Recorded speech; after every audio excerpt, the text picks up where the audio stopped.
A very good afternoon to all the people present here. So today I'll be speaking on this topic that the retinal surgeon acts as a crucial support structure. I'll show you how. So most of the anterior segment surgeons who plan to start their private practice pass out from reputed institutions doing very high volume of work, and they do really good cutting edge work. They learn excellent management skills in their field, but what they lack is they have limited exposure to the posterior segment. At max, they will dilate the eye, see the fundus in the slit lamp, see up, down, this side and that side, and then they will pose for surgery. They have very limited access to vitreous, like those surgeons who manage their own complications have some experience, but the juniors rarely do. So they will see their cases post-op one, but in the long run, have you ever wondered what happens to the patient after PCR? Or what happens to a dropped nucleus or a cortical matter? How long does a CME take to heal, or how do we manage endophthalmitis?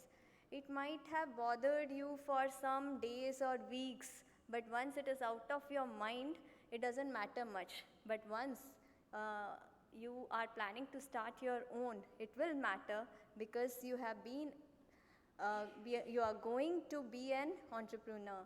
An individual who creates a new business, bearing most of the risks and enjoying most of the rewards. So now it will matter to you, because you will be responsible for each and every case you do, and the patient will come to you for life. So can you ever guarantee that you will never have a PCR or a phakia or CME? However good surgeon you are, you cannot guarantee these things to your patient.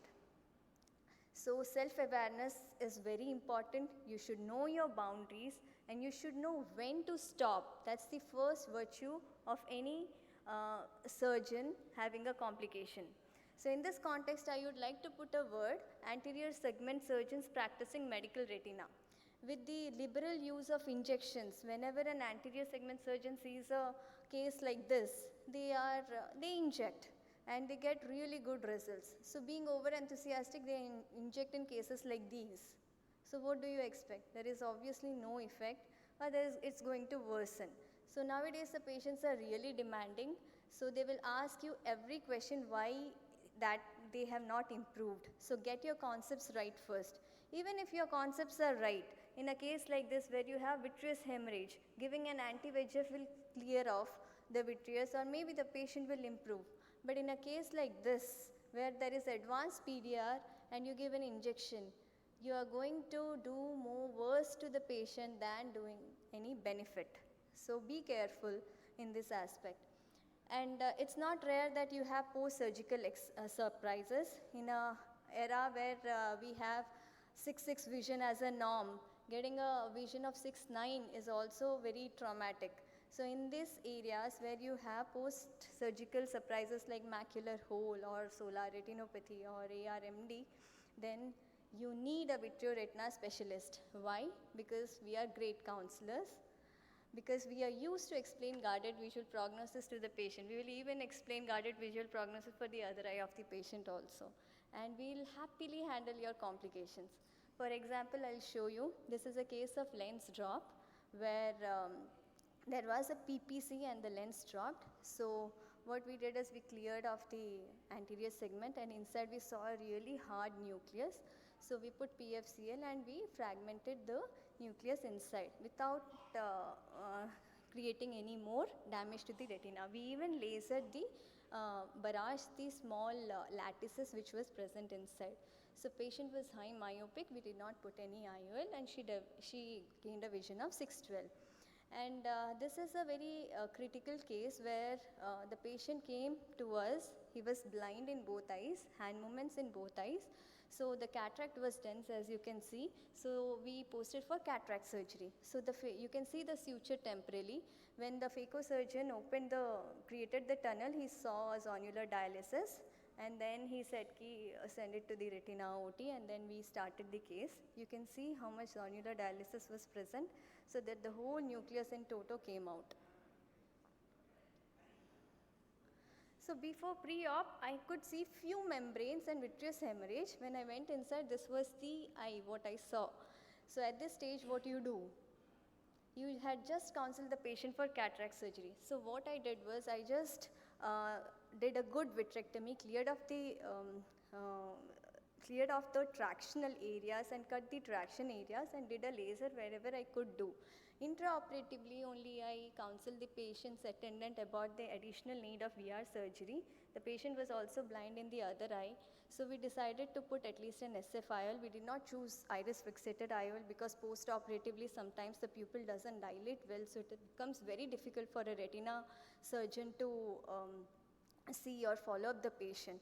So here we had created these side pockets, and then we injected a 3-piece IOL and secured and put the haptics inside the side pockets. To our surprise, the patient gained a vision of 6/12 because the macula was on. Now the patient is having complication with the in his body due to diabetes. So he is blind in the other eye, but he is seeing something in this eye. Patient is now 6 months done. Patient vision is still the same. So here also the retina specialist helps you out a lot. So this case, what all the cataract surgeon dread. So this is a case of endophthalmitis. Patient was operated operated for cataract, and after 3 months he developed little bit reduction in vision. So patient was on long-term antibiotics and he was not improving. It was always 636. So we decided to go in and clear off the vitreous. You can see some colonies over the retina on the posterior pole. We did a good vitrectomy, induced the PVD and cleared as much as vitreous as we could. And then the patient responded to drops also. We kept the patient, we gave the injection to the patient, like 2 or 3 more injections, and the patient recovered almost to near normal vision of 6/6 parts. So we can be of great help if you are doing refractive procedures when, especially in myopics where we see them every 6 monthly, and if there are any lesions in the retina, we do a beautiful barrage. So basically we give the anterior segment surgeons the wings to fly. Sometimes the anterior segment surgeons who have VR support, they feel that they are burdened because we don't earn you direct money like the cataract does for you. But the fact is, if you don't have our support, you will be like any other tree in the apple orchard. But if you have a VR support, you will have an extra edge over others because your roots will grow deep and your institute will definitely have you will be able to provide better services to the patient. Thank you. At least if you can't afford a VR surgeon, at least be friends with them.